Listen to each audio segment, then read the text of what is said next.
नया नियम, पुराना नियम, ओल्ड टेस्टामेंट, न्यू टेस्टामेंट जब आप पढ़ेंगे उद्धार के बारे में परमेश्वर ने जो भी लिखा है, जब पूरी बाइबल पढ़ेंगे तो आपको सिर्फ एक ही चीज समझ में आएगी कि मेरा उद्धार सिर्फ और सिर्फ बाइबल के अंदर है। जब आप पढ़ेंगे मेरा उद्धार सिर्फ और सिर्फ बाइबल के अंदर है, सिर्फ और सिर्फ परमेश्वर के पास है, मेरा उद्धार यीशु मसीह के पास है, मेरा उद्धार सिर्फ पवित्र परमेश्वर के पास है, और कोई मुझे उद्धार देने वाला नहीं है। और जब आप पढ़ेंगे तो आपको अपने आप पता चल जाएगा। कई लोग बोलते हैं कि मुझे समझ नहीं आया। आप बाइबल में कुछ भी आप पढ़ना शुरू करें, कुछ भी, जब आप पढ़ना शुरू करेंगे आपकी आत्मा आपको बताना शुरू करेगी, हाँ और पढ़ और पढ़, यही तो रास्ता है, और बढ़ और बढ़, आगे चल और पढ़, अगला चैप्टर, अगला चैप्टर, आगे चल, अगला वचन। जब आपकी आत्मा ऐसे बोलने लगे तो समझ जाना कि हाँ मैं सही मार्ग पर दौड़ रहा हूं। बोल हालेलुया। अब सवाल इस बात का है कि बहुत सारे लोग सुसमाचार को सुनकर अपने मन में प्रभु यीशु मसीह को विश्वास करके ग्रहण कर लेते हैं कि यीशु मसीह तू ही मेरा मुक्तिदाता, उद्धार करता, जीवित परमेश्वर। अंगीकार की प्रार्थना, जब आप अंगीकार की प्रार्थना करते हैं और कुछ शांति आपको महसूस होती है तो आपको लगता है मेरा उद्धार हो गया।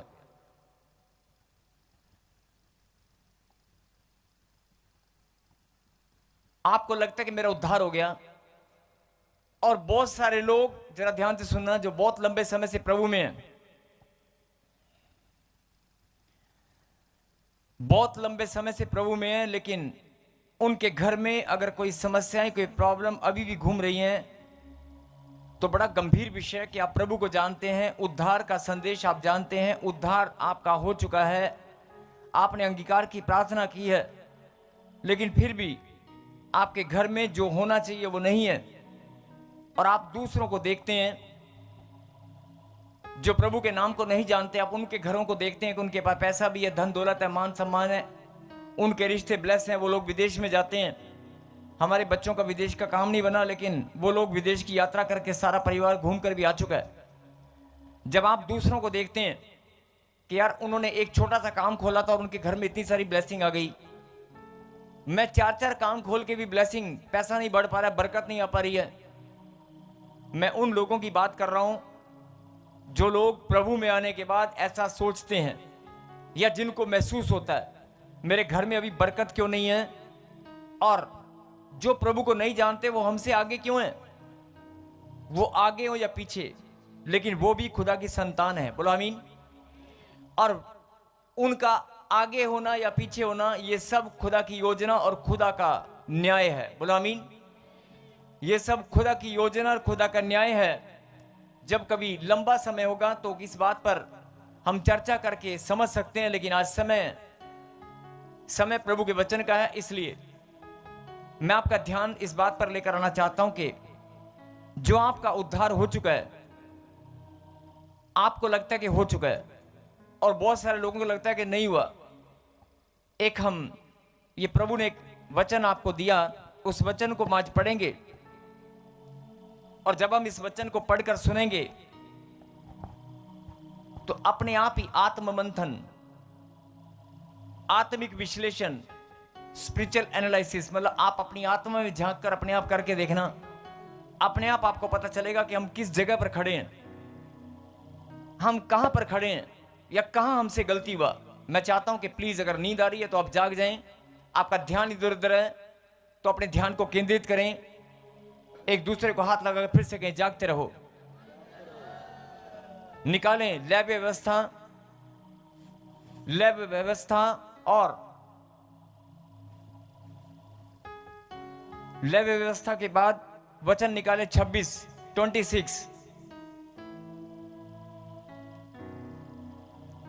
में, जहां चाहे समझे या ना समझे, प्रभु ने किसी के ऊपर कोई पाबंदी नहीं लगाया।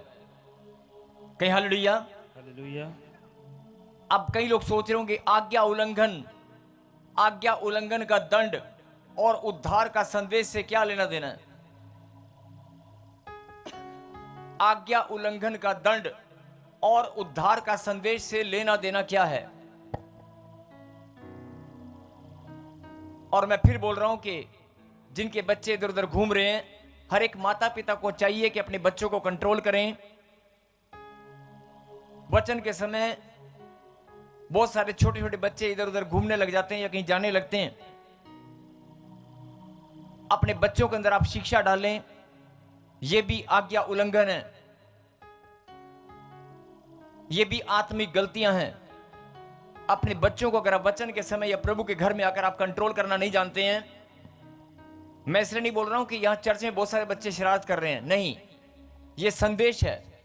मैं किसी के बच्चे को देखकर नहीं बोल रहा हूं, मैं किसी के बच्चों को देखकर नहीं बोल रहा हूं, ये पवित्र आत्मा ने संदेश दिया है। उस संदेश को ग्रहण करें कि अगर प्रभु के कलाम में, प्रभु के वचन के समय अगर आपका बैठना उठना, आपका बैठना और आपको बहुत सारी सुस्ती आ रही है, बहुत सारी नींद आ रही है, वचन में चलने से पहले, वचन को समझने से पहले अगर आपको सुस्ती और नींद आ रही है तो मैं आपका धन्यवाद करता हूं। अगर नींद आ रही है, सुस्ती आ रही है, आपका ढीलापन शरीर है, ढीला जैसा ऐसे ना, थका हुआ शरीर है, कोई बात नहीं। प्रभु ने यह नहीं कहा कि तुम मेरे वचन को सुनो या ना सुनो, लेकिन हर एक इंसान की जिम्मेवारी है ये कि खुदा के कलाम को आदर दें। वचन ही परमेश्वर है, उसको आदर दें। बहुत सारे लोग अपना बैठना, प्रभु के घर में आना, प्रभु के घर में आकर बातचीत करना, बैठना, चलना फिरना, उनका बैठना ही बेढंगा होता है। आपका बैठना सुंदर होना चाहिए। और बहुत सारी बहनें वचन के समय सिर पर चुन्नी नहीं रखती हैं, मैं बहुत बार देखता हूं, लेकिन मैंने कभी बोला नहीं। एक दो बार इशारे से समझाया लेकिन नहीं समझ में आया। वचन के समय अगर आपके सिर पर चुन्नी नहीं है बहने, तो यह अपमान है मेरे खुदा के कलाम का।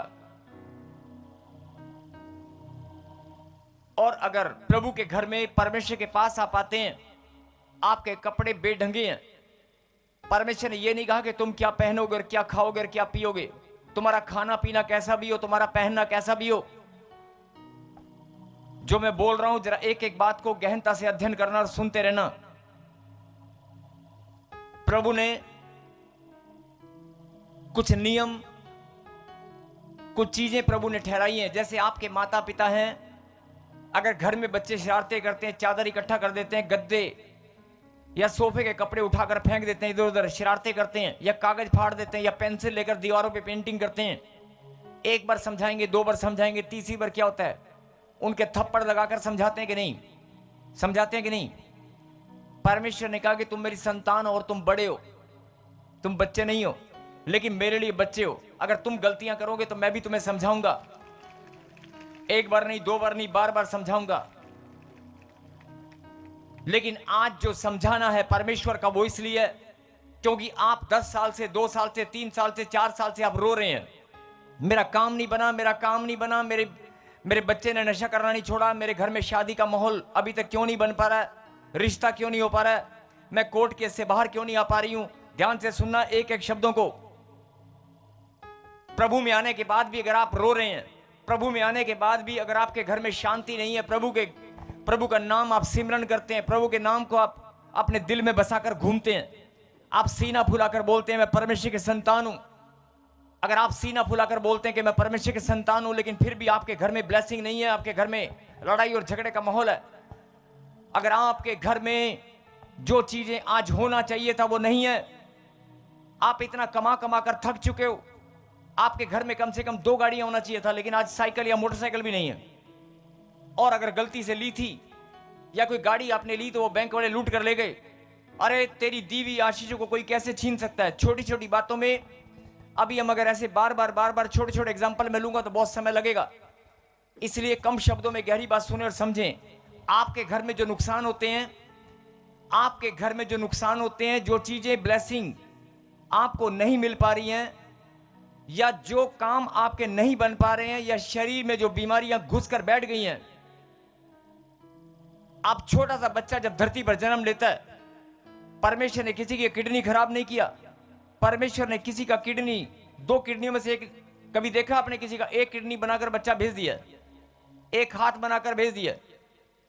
परमेश्वर, इंसान से कोई गलती हो तो अलग बात है, लेकिन परमेश्वर अन्याय नहीं करते सबको, परमेश्वर भेदभाव नहीं करते।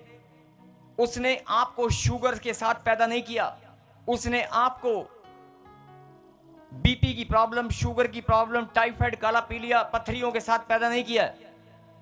ये पत्थरियां बाद में बनी है। ऐसे ही जीवन में बहुत सारे पत्थर, जैसे किडनी में पत्थर घुस गया, पित्ते में पत्थर घुस गया, ऐसे आपकी जिंदगी में पत्थर घुसकर बैठे हैं। उन पत्थरों को निकालकर उस दर्द से आप आजादी चाहते हो कि नहीं? जो पत्थर आपको दिखाई नहीं देते, किडनी में पत्थर दिखाई देता है, किडनी में पत्थरी दिखाई देती है, किडनी में स्टोन नहीं दिखाती, पित्ते में पत्थरी दिखाई देती है, कोलेस्ट्रॉल दिखाई देता है। आप अपने अंदर जो कोलेस्ट्रॉल बढ़ गया, डॉक्टर बोलता है कोलेस्ट्रॉल बढ़ गया, दिखाई देता है। जो प्रॉब्लम दिखाई नहीं देती लेकिन शरीर में है,